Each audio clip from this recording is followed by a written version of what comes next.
En Afrique du Sud, pour faire face à la vague de violence, des habitants constituent des groupes d'autodéfense, notamment pour se protéger des attaques de pillards. Mais cela donne lieu à des dérapages comme ici à Johannesburg, où un jeune a été abattu par des habitants du quartier qui avaient pris les armes pour assurer leur sécurité. Les autorités mettent en garde contre toute tentation de se faire justice soi-même.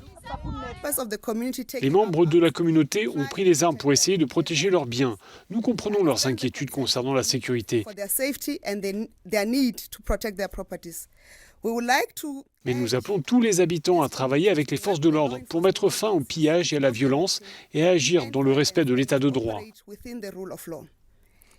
Si tout le monde prend les armes, alors nous risquons de voir des éléments indisciplinés détourner les nobles efforts de la communauté. À l'échelle du pays, 5000 militaires ont été mobilisés pour tenter de ramener le calme et le gouvernement envisage de déployer jusqu'à 25 000 soldats. Mobiliser autant de militaires, ce n'est pas aussi facile que les gens le pensent. Cela ne se fait pas en un claquement de doigts. Les militaires sont dans des casernes différentes. Ce sont plusieurs unités différentes que nous allons mobiliser. Les émeutes ont débuté vendredi au lendemain de l'incarcération de l'ancien président Jacob Zuma.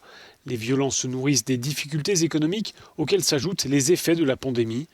En une semaine, 72 personnes ont trouvé la mort dans ces émeutes, la plupart du temps dans des bousculades lors des pillages.